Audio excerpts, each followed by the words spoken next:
사랑하는 사람과 함께하는 특별한 날에도, 혼자 시간을 보내는 평범한 날에도 주님은 늘 우리와 함께 하시면서 특히 예배를 통해 우리를 만나 주시기도 했고 수련회 때는 크신 은혜로 우리를 덮어 주셨습니다. 그래서 요즘엔 부쩍 주님께서 베풀어 주신 그간 당연하게만 생각했던 은혜에 대해 다시 생각해 보곤 합니다.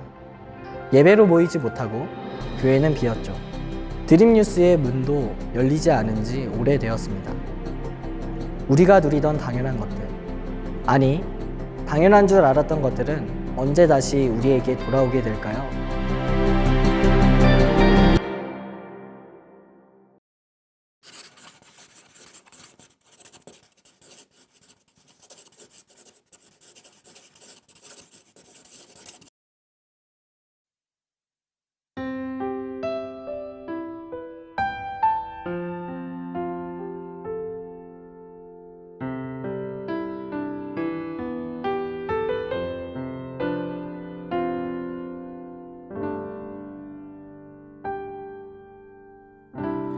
그때는 알지 못했죠. 우리가 무얼 누리는지. 거리를 걷고 친구를 만나고 함께 모여 예배하던 날들, 우리에게 너무 당연한 것들. 처음엔 쉽게 여겼죠. 금세 또 지나갈 거라고. 봄이 오고 하늘 빛나고 꽃이 피고 바람 살랑이면은 우린 다시 돌아갈 수 있다고. 우리가 살아왔던 평범한 나날들이 다 얼마나 소중한지 알아버렸죠. 주일엔 함께 모여 주님을 예배하는 날, 다시 돌아올 때까지 우리 힘껏 기도해요.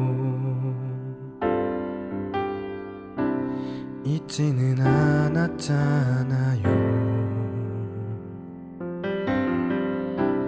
간절히 기다리잖아요.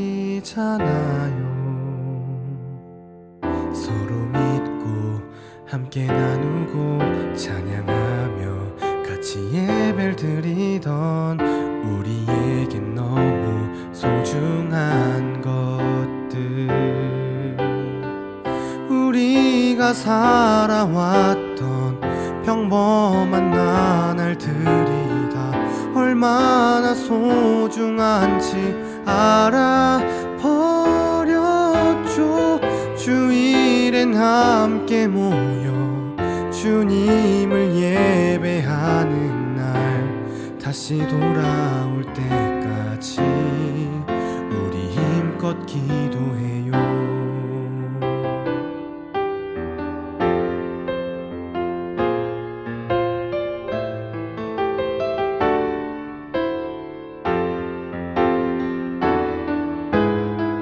주일엔 함께 모여 주님을 예배하는 날, 다시 돌아올 때까지 우리 힘껏 기도해요.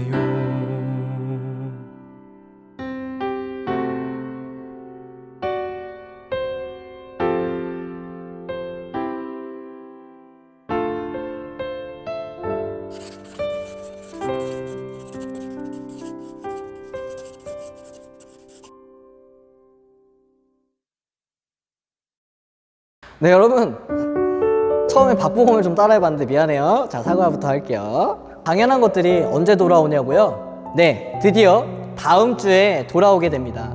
바로 다음 주에 드림뉴스 예배를 이곳 비전홀에서 모이려고 하는데요. 그동안 기대하고 기다리며 기도했던 드림뉴스 예배를 다음 주에 교회에 모여서 함께 드리려고 하니까요. 모두 다 같이 마스크 쓰고 교회에서 만납시다. 함께 모여서 예배하고 함께 모여서 삶을 나누고 함께 모여서 은혜를 나눴던 그동안 당연한 줄 알았던 것, 그리고 소중한 것들이 이제 다시 돌아오게 되는데요. 그런데 출애굽기에 보니까요, 이스라엘 백성들도 당연하게 생각했던 것들이 있습니다. 바로 만나인데요. 출애굽 당시 이스라엘 백성들은 광야길을 한 걸음 한 걸음 걸었습니다. 광야라는 환경은 사막과 같은 환경이어서 낮에는 무척 덥고 밤에는 무척 추워요. 마실 물도 없고 먹을 거리도 제대로 없죠. 그렇게 척박한 그 환경 가운데 그 길고 긴 여정, 그 여정 속에 누가 함께하고 계셨냐면 바로 하나님이 이스라엘 백성들과 함께 하셨습니다. 먹을 거리도 주셨고 마실 물도 허락해 주셨어요.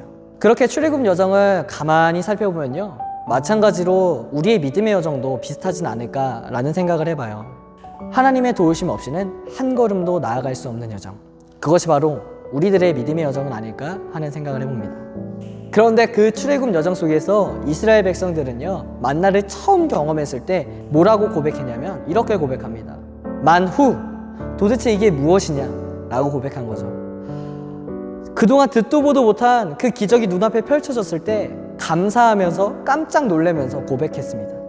그런데 이 만나를 도대체 언제까지 먹었나 살펴보니까 오늘 말씀 출애굽기 16장 35절에 보니까요, 가나안 접경에 이르기까지 만나를 먹었다고 하는데 그 기간이 무려 40년입니다. 그러니까 40년이라는 기간 동안 매일매일 하나님께서 베풀어 주신 은혜와 매일매일 베풀어 주신 기적을 경험하며 살았던 거죠. 이렇게 하나님께서 보호해 주시고 함께 하시니까 신명기 8장 4절 그리고 신명기 29장 5절에는 뭐라고 말씀하고 있냐면요, 의복이 헤어지지도 않았고 발이 부르트지도 않았다라고 말씀합니다. 그만큼 하나님께서 철저하게 보호하시고 함께 해주셨던 거죠. 참 부럽지 않아요? 매일매일 아침에 눈을 뜨면요, 만나가 딱 눈앞에 있고요, 하나님께서 나와 함께하고 계시다는 것을 매 순간순간마다 느끼는 그 여정, 저는 참 부럽다고 생각을 하는데요. 이스라엘 백성들은 아니었나 봅니다. 왜냐하면 만나를 처음 먹었을 때 이스라엘 백성들은 뭐라고 고백했냐면 마치 꿀 섞은 과자와 같은 맛이다 라고 했어요. 꿀은요, 당시에 가장 비싼 음식이었고 아주 귀한 음식이었어요. 그만큼 만나는요, 귀한 음식이었다고 고백하고 있는 거죠. 그런데 이스라엘 백성들이 40년 동안 만나를 먹으니까 민수기 11장 8절 하반절에 보니까 뭐라고 고백하냐면 그 맛이 기름 섞인 과자와 같더라 라고 고백합니다. 꿀 섞인 과자였는데요, 이제 기름 섞인 과자, 이렇게 변질된 거죠. 만나를 대하는 자세가 바뀌었습니다. 매일매일 먹을 것을 채워주셨던 주님의 은혜와 기적을 매일매일 경험하고 또 매일매일 누리다 보니까, 그리고 매일매일 반복되다 보니까 그 속에 들어있는 하나님의 은총을 가볍게 여긴 것입니다. 호의가 계속되면 권리인 줄 안다 라는 명대사처럼요, 주님께서 베풀어 주신 은혜, 주님께서 베풀어 주신 기적, 주님께서 새 힘을 더해 주시고 능력이 되어 주신 것, 코로나 상황 속에서 이 말씀을 다시 한번 들여다보니까요, 우리도 이스라엘 백성들처럼 주님께서 그 베풀어 주신 은혜와 기적을 너무 가볍게 여기고 있지는 않았나, 그리고 이 모든 것을 당연하게 생각하고 있지는 않았나 하는 생각을 해봅니다. 네, 여러분, 이제 다음 주부터 다시 드림뉴스 예배가 시작됩니다. 우린 어떤 자세로 이번 한 주간을 살고 또한 어떤 자세로 다음 주 예배를 준비해야 될까요? 만약에 우리들의 모습 속에서 광야 여정 속의 이스라엘 백성들처럼 매일 베풀어 주신 그 은혜를 가볍게 여기고 당연하다고 생각하고 당연하다고 여긴 모습들이 만약 우리 가운데 남아있다면요, 그런 모습들을 벗어버리고 이미 우리에게 베풀어 주신 주님의 은혜가 뭘까? 매일매일 우리에게 말씀하고 계시는 그 주님의 음성은 무엇일까? 곰곰이 생각해보면서 이번 한 주도 주님 안에서 평안을 누리는 여러분 되었으면 좋겠습니다. 그리고 다음 주에는 웃는 얼굴로 만났으면 좋겠어요. 보니까 돌아오는 주간에 중간고사를 보는 친구들도 있는 것 같아요. 그런데 이렇게 생각했으면 좋겠어요. 이스라엘 백성들이 출애굽 여정 가운데 어디를 가야 될지 몰라가지고 방황하고 있을 때 하나님께서 구름기둥과 불기둥을 통해서 그들을 약속의 땅으로 인도해 주셨던 것처럼, 그리고 무려 40년 동안 철저하게 보호해 주셨던 것처럼 여러분을 선하신 길로 인도하고 계시고 여러분을 철저하게 보호하고 계시다는 사실을 꼭 기억했으면 좋겠어요. 그러니까 너무 걱정하기보다는 차근차근 잘 준비해서 모두 좋은 결과 있었으면 좋겠습니다. 그럼 다음 주에는 교회에서 만나도록 할까요? 그럼 안녕!